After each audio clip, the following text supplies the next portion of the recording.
యోబు గ్రంథము 32వ అధ్యాయము 22వ వచనాన్ని చదువుకుందాం.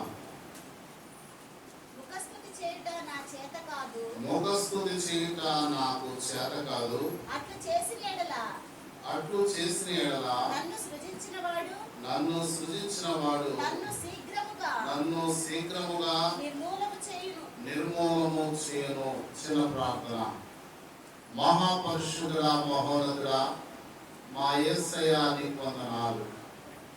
నాయనా, మమ్మల్ని ఎంతవరకు దీవించి నీ శ్వాసలో ప్రార్థించడానికి, నీ క్రమమును జరిగించడానికి మీరు మాకు ఇచ్చిన సమయం బట్టి, అనుకూలతను బట్టి నీకు వందనాలు చెల్లిస్తున్నాను.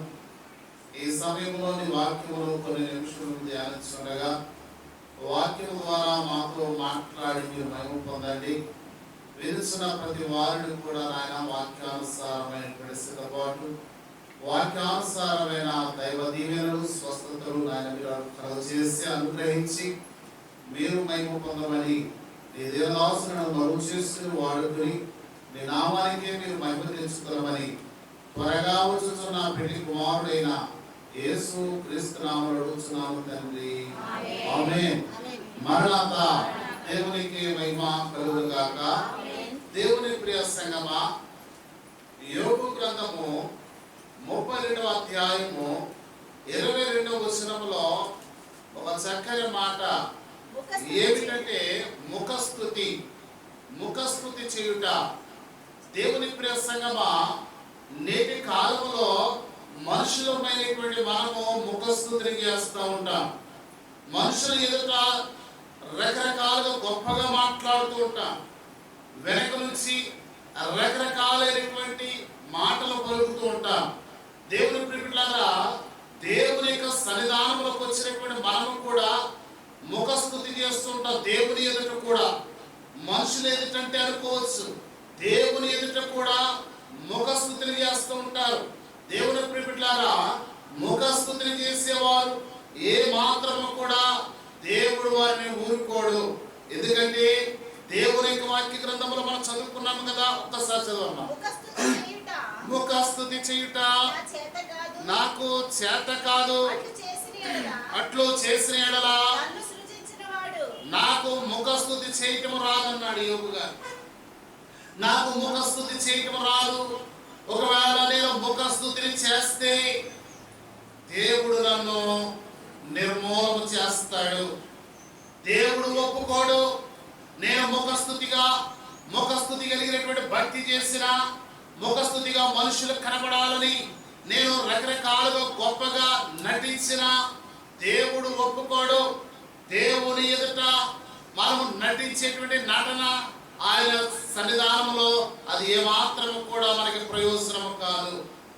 ఆయన ఎదుట, ఆయన సన్నిధిలోకి వచ్చినటువంటి మనమే గొప్పల కోసమో లేక దేవుని ప్రియ సంగమా అనేకులను మెప్పించడం కొరకు చేస్తూ ఉంటాము. చెయ్యొచ్చేమో కానీ దేవుని ఎదుట అలాంటి పనులు పనిచేయు.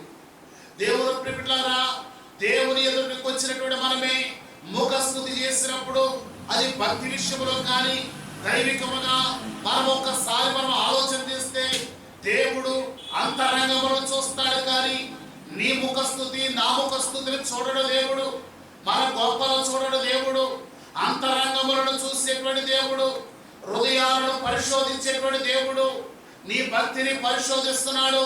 నీకు పై భక్తి చేస్తున్నావా? పరిశైలేని వారి చూడండి, దేవుని ప్రియలారా అంటాడు కదా, వారి హృదయము దూరముగా ఉంది, వారు పెదవులతో నన్ను కనపరుస్తున్నారు. పెదవులతో అంటే ముఖస్తుతి చేస్తున్నారు. బయట మనుషులు కనబడాలని ముఖస్తుతి చేస్తున్నారు, కానీ వారి హృదయము నాకు దూరముగా ఉంది. ఎలా ఉందని చెప్పండి? హృదయము దూరముగా ఉంది. మనసు ఎక్కడ ఉంది? ఏదో బాడీ ప్రజెంట్ అన్నట్లుగా కాదు. కానీ దేవుని ప్రియలారా, మన హృదయము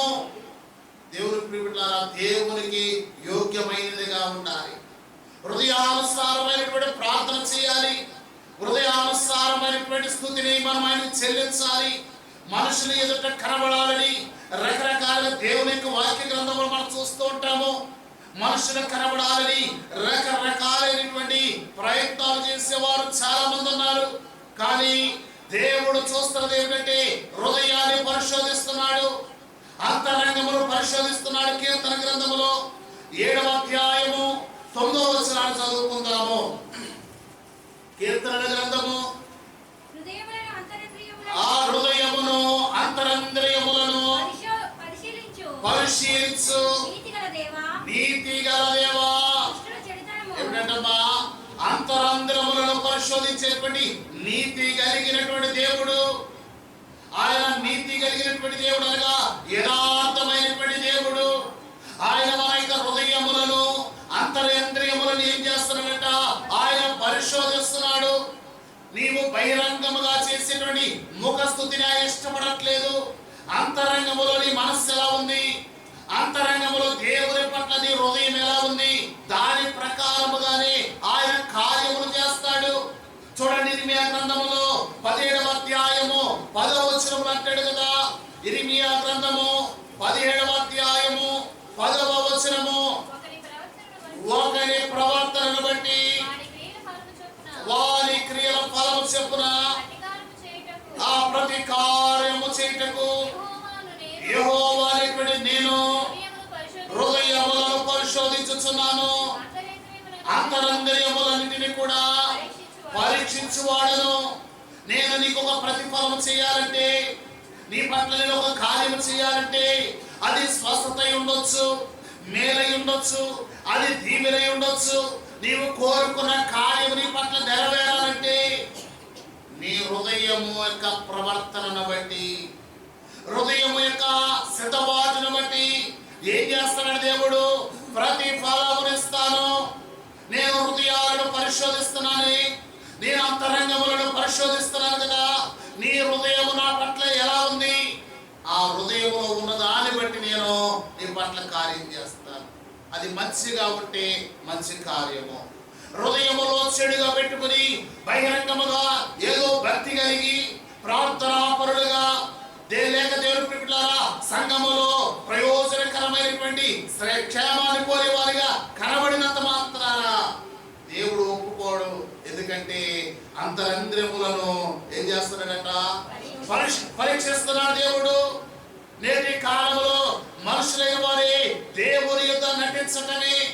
దేవుని పిల్లలారా సమాజంలో వారు అనేకులు దేవుని పిల్లలారా ముఖస్తుతి చేస్తున్నారు. ఏదో అంతరంగములేనేమో దేవుని మీద ఉండదు, కానీ బహిరంగముగా ఎన్నో ప్రార్థన చేసినట్లుగా దేవుని కొరకే మనం జీవిస్తున్నట్లుగా మాట్లాడుతూ ఉంటారు. దేవుని ప్రియ సంగమా, దేవుని యొక్క వాక్య గ్రంథములో మనం చూస్తున్నాం కదా, మనుషులకు కనబడవలెనని చాలా మంది ప్రయత్నాలు చేస్తారట. దేవుని యొక్క శాలలోనికి వచ్చినటువంటి మనమే మనుషులకు కనబడాలని కాదు. దేవుని ప్రియ సంగమా, మనం చేసే ప్రార్థనలు మనుషులకు కనబడాలను, మనుషులకి వినబడాలను కాదు. దేవుని యొక్క వాక్య గ్రంథములో మనం పరిశీలన చేస్తే దేవుని ప్రియ సంగమా మనుషులకు కనబడవలెనని ఇక్కడ ప్రార్థన చేస్తున్నారట. ఎవరికి కనబడవలెనని? మనుషులకు కనబడవలెనని ప్రార్థన చేస్తున్నారు. దేవుని పిల్లలారా మనుషులకు కనబడవలెనని నీవు ముఖస్తుతి చేస్తే, మనుషుల ముందు మనుషులుగా మాట్లాడితే, చాటుకెళ్ళి చెడుగా మాట్లాడితే అది మనిషికి తెలవకపోవచ్చేమో, కానీ దేవుని ఎదుట అవి నడవవు కదా. ఆ పప్పులు ఉడుకుతాయి చెప్పండి. దేవుని దగ్గర మాట్లాడండి, కుదరదు. నువ్వేం మాట్లాడుతున్నావో, నీ మనస్సు ఎలా ఉన్నదో, నీ అంతరంగం ఏమిటో, ఆయన కలగజేసిన వాడు నిన్ను నన్ను కలగజేసిన వాడు కనుక సమస్తము ఆయనకి చెప్పాలి. ఎరుకే దేవునికి మహిమ కలుగును గాక. అక్కడ వాక్యములు మత్తయి సువార్త 6వ అధ్యాయము 1వ వచనములో చూస్తే చాలా మంది అట మనుషులకు కనబడాలని నీతి కార్యములు చేస్తారట.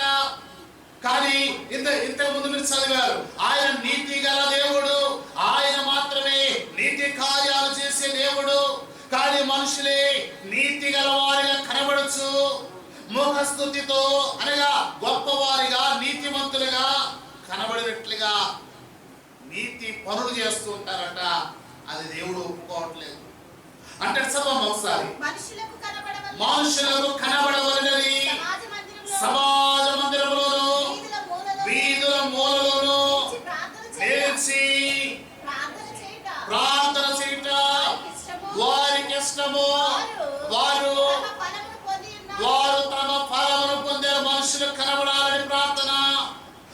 మనుషులకు కనబడాలని, మనుషులకు కనబడాలని రకరకాలుగా వారు దేవుని ఎదుట నటిస్తున్నారు.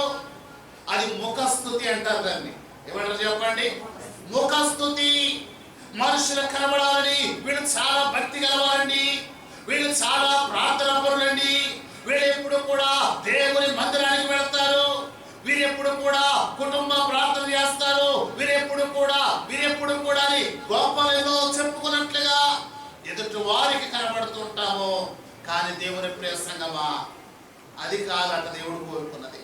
ఆ 6వ అధ్యాయం 1వ వచనములో నుండి మనం కిందకు చదువుకుంటూ వస్తుంటే అనేక విషయాలు కనపడుతున్నాయి. నీతి కార్యములు చేస్తున్నారంట. 1వ వచనములో మనుషులకు కనబడాలని వారి ఎదుట నీతి కార్యములను చాలు. నీతి కార్యాలు చేయకూడదండి. మనుషులకు కనబడాలని ఏయో గొప్ప కార్యాలు చేస్తున్నారు.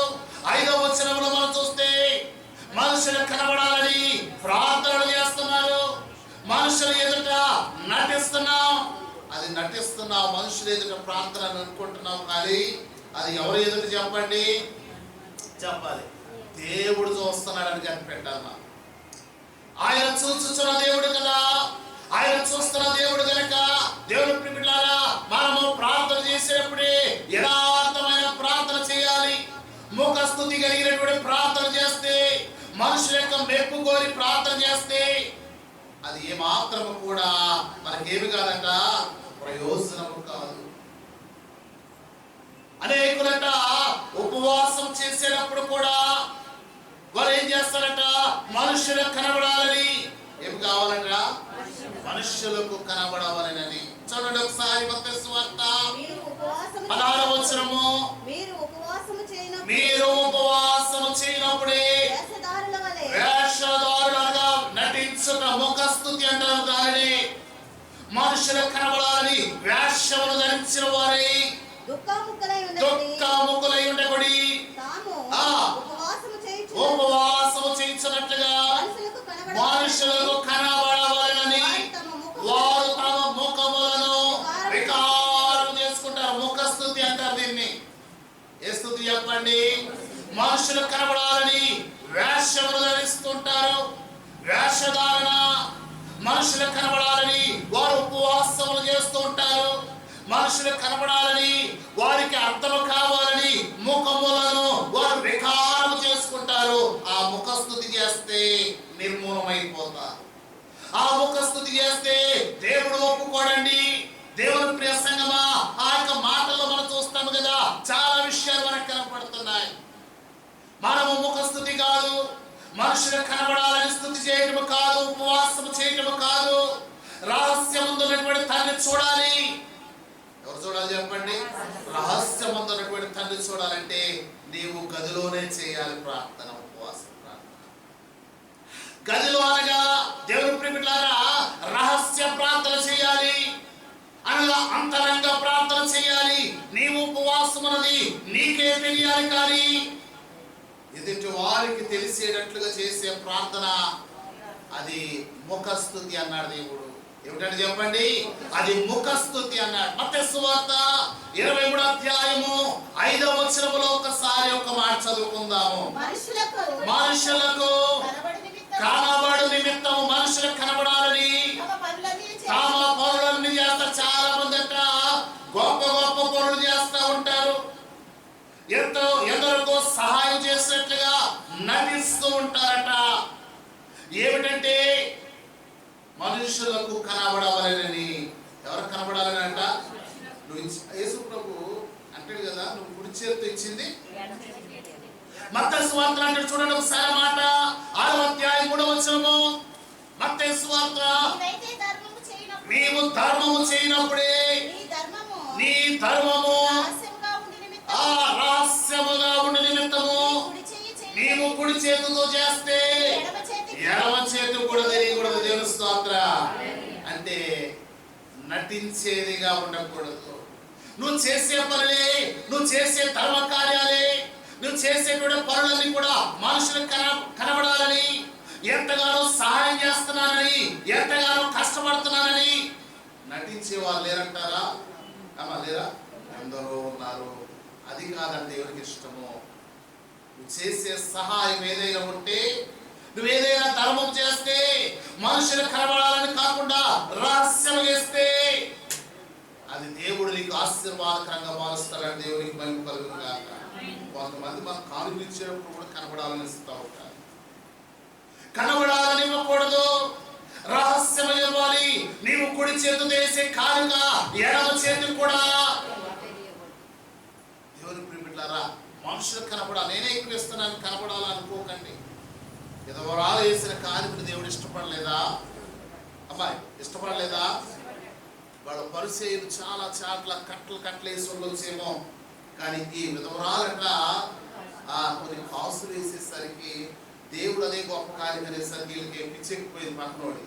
ఇదేంటో బాబు, మేమేమో ఇన్ని వేసేసాం, ఆమెమో 2 పైసలు 3 పైసలు కాసులు తీసుకొస్తేనే ఆమె గొప్ప కార్యం అంటున్నాడు. ఏంటంటే ఆమె ఉన్నదంతా కూడా వేసింది, వీళ్ళు ఉన్న దాంట్లో తీసివేశారు. ఏం చేశారు చెప్పండి? ఉన్నదంతా వేసింది, వీళ్ళేమో ఉన్నదానిలో కొంచెం తీసివేశారు. దేవుని ప్రియ సంగమా, దేవుని యొక్క వాక్య గ్రంథములో మనము పరిశీలన చేస్తున్నాము కదా. ఇదిగో నువ్వు చేసే కార్యమే అది మనుషులకు కనబడాలని ఉండకూడదు. ఎవరు కనబడాలని ఉండకూడదు చెప్పండి? మనుషులకు కనబడే విధంగా ఉండకూడదు. అది దేవుడు మనం చూస్తున్నాడని మనము గుర్తెరిగిన వారమై ఉండాలి. నీ కుడి చేతికి కూడా, అంటే ఎడమ చేసేది కుడి చేతికి కలగకూడదు, కుడి చేతితో చేసేది అంత రహస్యముగా ఉండాలి. ఒకవేళ దాంభికముగానో గంభీరముగానో 10 మంది కనబడేలాగా నువ్వు చేసావంటే ఖచ్చితంగా నువ్వు నష్టపోతున్నావు. ఏమైపోతున్నావు చెప్పండి? అందుకే యోబు గారు అన్నాడు కదా, నేను ముఖస్తుతి చేయను. నేను ముఖస్తుతి చేస్తే ఏమైపోతానన్నాడు? మాట్లాడలే. నిర్మూలమైపోతాను నేను. కనుక నేను ముఖస్తుతిని చేయను, మనుషులకు కనబడేటట్లుగా నేను చేయను అన్నాడు దేవుని ప్రియ సంగమా. దేవుని యొక్క వాక్య గ్రంథములో ఆయన సన్నిధానంలోకి వచ్చేటువంటి మనము కూడా ప్రార్థించేటప్పుడే రహస్యమందున్నటువంటి తండ్రి చూడాలని మాత్రమే చేయాలి. దేవుని యొక్క పరిశుద్ధ గ్రంథములో దేవుని మందిరానికి వచ్చారట ప్రార్థన చేయడానికి. లూకాసు వార్తలు మనం చూస్తాం. ఎప్పుడు మనకు తెలిసిందే 18వ అధ్యాయం 10వ వచనంలో పరిసయ్యుడు సుంకరి ఇద్దరు దేవాలయంలోకి వచ్చారు. దేవుని మందిరంలోనికి వచ్చి ప్రార్థనలు చేస్తున్నారట. పరిసయ్యుడు ఎలా చేస్తున్నాడు చెప్పండి?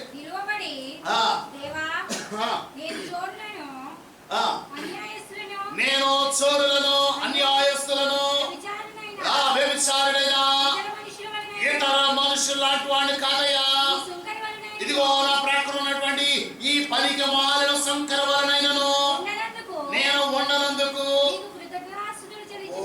ఏ ప్రార్థన చెప్పండి?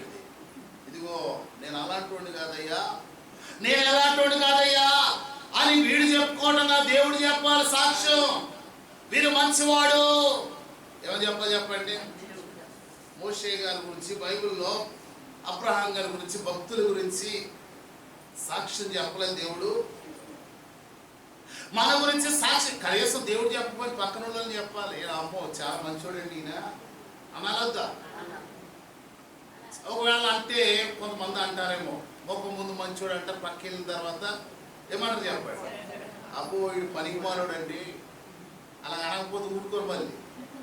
కనుక దేవుని ప్రియ సంగమా, మోకస్తుతి చేయొద్దు. వారిని మెప్పించడానికో ఒప్పించడానికో నటించేటువంటి భక్తి ప్రార్థనలు మనం చేయకూడదు. ఇక్కడ పరిసయ్యుడు సుంకరి ప్రార్థన చేస్తుంటే ఒకడు కనబడేలాగా ప్రార్థన చేశాడట, గొప్పగా ప్రార్థన చేశాడట. దేవుని ప్రియమిట్లారా, కానుకిస్తున్నాడట, దొంగలాగా లేడట, చోరులాగా లేడట, మోసగా లాగా లేడట. అవన్నీ దేవుడు తెలుసు. ఎవరు తెలుసు చెప్పండి? మాట్లాడండి. దేవుడు తెలుసు. వీడు చెప్పుకోవాల్సిన పని ఏంటి? అది చెప్పేది దేవుడు కాదు, ఇక్కడ ఉన్న 10 మందికి. ఎవరు చెప్పండి?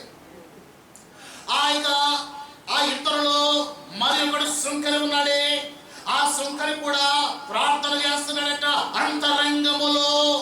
అంతరంగ ప్రార్థన చేస్తున్నాడు, వేదనతో ప్రార్థన చేస్తున్నాడు. దేవుని దేవుని ప్రియ సంగమా, ఆ ప్రార్థన దేవుడు ఆలకించిన దేవునికి మేము కలుగుతాక. ఎందుకంటే విరిగి నలిగిన ప్రార్థనను ఆలకిస్తాడు దేవుడు.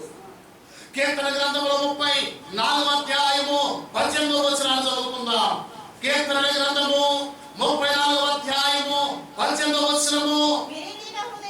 ఆ విరిగిన హృదయము గల వారికి యెహోవా ఆసనుడనగా వారికి అతి సమీపముగా ఉంటాడు. దేవుని స్తోత్రం. ఎవరికంట? విరిగి నలిగిన మనస్సు గల వారికి ఆయన సమీపముగా ఉండి ఏం చేస్తాడు చెప్పండి? వారిని కాపాడతాడు. దేవునికి మేము కలుగును గాక. విరిగి నలిగినటువంటి మనస్సు కలిగి ఉండాలి. వేదన భరితమైనటువంటి ప్రార్థన చేయాలి. అదే కీర్తన గ్రంథములో 51వ అధ్యాయము 17వ వచనము. విరిగిన మనస్సే దేవునికి ఇష్టమైన బలిష్టమైన ప్రార్థన. దేవుని స్తోత్రం. విరిగిన ప్రార్థన చేయాలి. అంతరంగ ప్రార్థన చేయాలి. మనుషులు కనబడాలని చేయకూడదండి. ఆ ప్రార్థన దేవుడికి ఏమాత్రము కూడా చెప్పండి ఇష్టము కాదు. అది మనకి ఇష్టమేమో, మనుషులకు ఇష్టమే. గొప్ప కనపడాలి కదా. వాళ్ళు ధర్మం చేసినప్పుడు ఇందాక మనం చెప్పుకున్న మాటలు ఎన్నో చెప్పుకున్నాం కదా. వాళ్ళు ధర్మం చేసేటప్పుడు కనబడాలనుకుంటారు, కానుక వేసేటప్పుడు కనబడాలనుకుంటారు, నీతి పనులు చేసినట్లు ఏదో మంచి పనులు చేసినట్లు కనబడాలనుకుంటారు. అమ్మా కనబడాలనుకోరా? ఓ నువ్వు చేసేది దేవుడు అన్నాడు, కుడి చేతితో చేసేది. అంతరంగ ప్రార్థన చేయాలి. ముఖస్తుతి వద్దండి. మనుషులను మెప్పించడానికి దేవుడు ఒప్పించడానికి కుదరదని. మనుషులను మెప్పించడానికి కుదురుతుందేమో కానీ దేవుని సన్నిధానంలో పరిచి ఒక మాట నేను గుర్తు చేసి ముగిస్తాను. సమూయేలు గ్రంథంలో అన్నా ప్రార్థన చేసింది. అన్నా ప్రార్థన చేస్తే అక్కడ ఒకసారి చదవండి. సమూయేలు గ్రంథం 1వ గ్రంథము 1వ అధ్యాయము 2వ వచనము.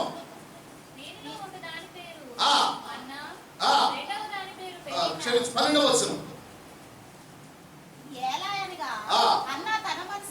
హన్నా తన మనస్సులోనే చెప్పుకొనుచుండెను. స్తోత్రం. కనబడాలని చేయలేదండి. తన మనస్సులోనే ప్రార్థన చేసింది. తన మనస్సులోనే తనకున్న బాధలు చెప్పుకుంది. దేవుని సన్నిధిలోనికి వెళ్ళింది. దేవుని మందిరంలోనికి వెళ్ళింది. ఆ మందిరంలోకి వెళ్ళినటువంటి ఈ తల్లి చేసేటువంటి ప్రార్థన ఏమిటంటే చెప్పండి అమ్మా. తల్లి అంటున్నాను, ఆమెకి ఇంకా పిల్లలు లేరప్పుడు. కానీ ఆమె చేసే ప్రార్థన దేవునికి యోగ్యమైనదిగా ఉంది. ఏం చేసిందట? తన మనస్సులోనే తన హృదయములోనే మనోదుఃఖముతో ప్రార్థన చేస్తున్న 15వ వచనం చదవమ్మా. నా ఏలినవాడా నేను మనోదుఃఖము గలదానై ఉన్నాను. నేను ద్రాక్షారసమైనను మద్యమైనను నేను పానము చేయలేదు. కానీ నా ఆత్మను సన్నిధిలో కుమ్మరిస్తున్నాను. దేవుని స్తోత్రం. నేను నా హృదయానుసారమైన ప్రార్థన చేస్తున్నానయ్యా.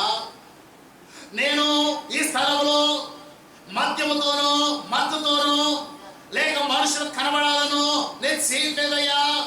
నేను ఎలాంటి ప్రార్థన చేస్తున్నానంటే అంతరంగములో చెప్పుకునే ప్రార్థన.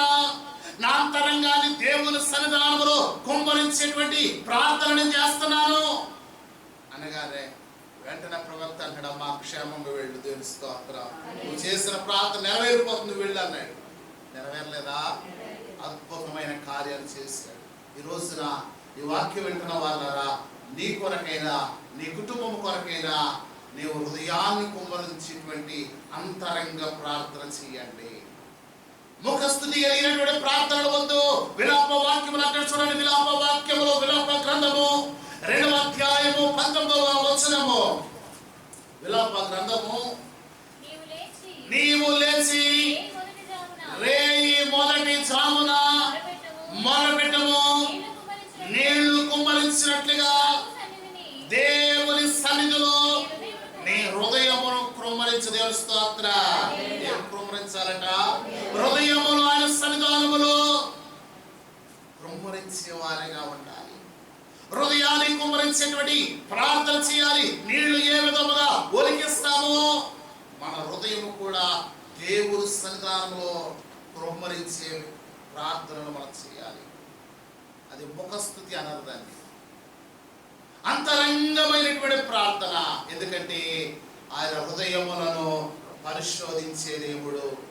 ఈ రోజున ఈ వాక్యాన్ని వింటున్న మనం ఎవరైనా సరే ముఖస్తుతి కలిగినటువంటి ప్రార్థన చేయొద్దు, లేక మనుషులు మెప్పించడానికి మాట్లాడొద్దు.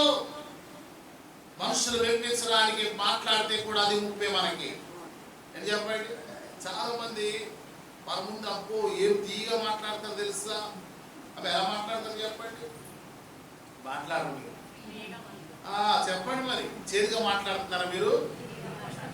మీరు మంచిగానే మాట్లాడుతున్నారు, దేవుని స్తోత్రం. మిమ్మల్ని అంటలా కొందరు ఉంటారు, ఎలా మాట్లాడతారో తెలుసా, నోట్లో చక్కెర పోసినట్లు ఉంటే మాట తీయగా ఉంటాయి, ఎన్నో గొప్పగా మాట్లాడినట్టుగా ఉంటాయి. చాటుకి వెళ్ళిన తర్వాత అమ్మా అబ్బో ఎన్ని తిట్లు తెలుసా, లేని తిట్లని మనకి, రాని భాషలో వచ్చే తిట్లన్నీ కూడా ఎవరికి? మనకే. మనల్ని అనేవాళ్ళు లేరంటారా? మిమ్మల్ని అనేవాళ్ళు ఉన్నారు, లేదు కానీ మమ్మల్ని మామూలుగా అంటారు. అమ్మా మమ్మల్ని మామూలుగా అనరు. దేవుని ప్రియ సంగమా, వాక్యములు కూడా అన్నాడు కదా, నీవు చాటుగా మాట్లాడితే దేవుడు ఒప్పుకోడు. అప్పుడప్పుడు అంటారు చాలా మంది, నేను ఉన్నది ఉన్నట్టు మాట్లాడతానండి ముఖం ముందు. అదే మంచిది. ఏది మంచిది చెప్పండి? వాళ్ళు ఏదో అనుకుంటారని చెప్పేసి వాళ్ళ ముందేం మాట్లాడమాను, చాటుకి వెళ్ళి మాట్లాడతారు. తప్పు తప్పంటారా ఒప్పు అంటారా? అమ్మా చెప్పాలి. చాటును దూషించే వారు ఒకసారి చదవండి, నేను ముగిస్తున్నా. 101వ కీర్తన 5వ వచనము.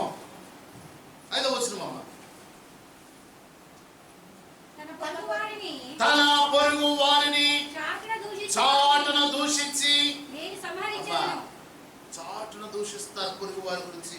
ముందేమో ఎంతో గొప్పగా మాట్లాడతారు, చాటుకెళ్ళి అది ముఖస్తుతి, ఏదో మెప్పు కోసం మాట్లాడుతుంటారు. అది దేవుడు ఒప్పుకోడు. అది దేవుడి దగ్గర అయినా సరే, అది మనుషుల ఎదుటైనా సరే ముఖస్తుతి పని చేయదు. అందుకే యోబు గారు అంటున్నాడు కదా, నేను ముఖస్తుతిని చేయను. ఒకవేళ ముఖస్తుతిని చేస్తే చదవండి ఆ మాట, నా దేవుడు నన్ను నిర్మూలము చెయ్యను. నేను ముఖస్తుతి. అందుకే యోబు గారట, నోటి మాటతో అయినా పాపము ఏం చూస్తాడులే దేవుడు అని చాలా మంది మూలిగే వాళ్ళు చాలా మంది ఉంటారు. అమ్మా దేవుడి ఇందాక చెప్పాను కదా ఆల్రెడీ, హృదయమును చూస్తాడు దేవుడు, అంతరంగమును చూసేటువంటి దేవుడు. ఆయన 7 నేత్రములు కలిగినటువంటి దేవుడు. ఆయన నేత్రములే లోక సంచారము చేయించున్నవి. ఆయన ప్రతి వారిని చెప్పాలి చూస్తున్నాడు. అందుకే కదా 121 కీర్తనలు మనం ఎప్పుడు మాట్లాడుకుంటాం, నిన్ను కాపాడువాడు కొనకడు అంటే ఆయన చూస్తున్న దేవుడే కదా. నీ బాధను చూస్తున్నాడు, నీ కష్టాలు చూస్తున్నాడు, నీ లోటును చూస్తున్నాడు, నీలో ఉన్నటువంటి లోపాలు చూస్తున్నాడు.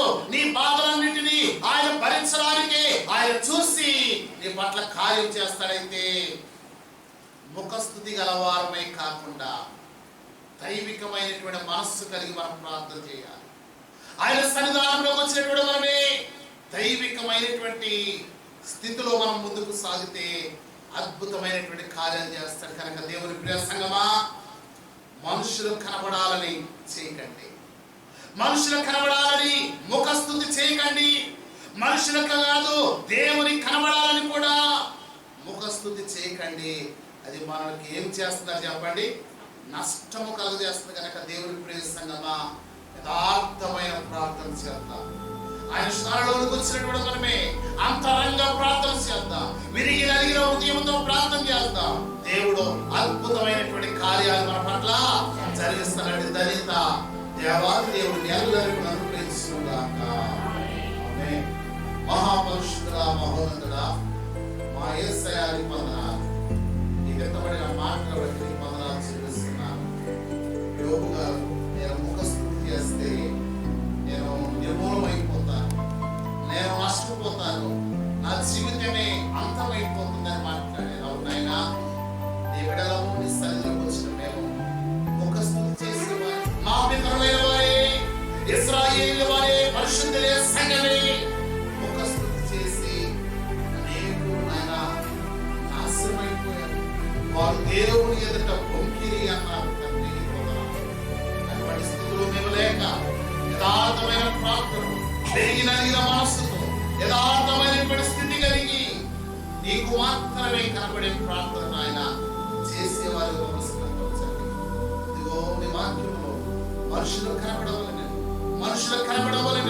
ధర్మ కార్యములు చేస్తారు, మనుషులు కనబడవలెనని వారు ఎన్నో పనులు చేస్తారు, మనుషులు కనబడవలెనని నీతి కార్యములు చేస్తారు. ఒకటి కాదు ఆయన, మనుషులు కనబడాలని ప్రార్థన కూడా చేస్తారు.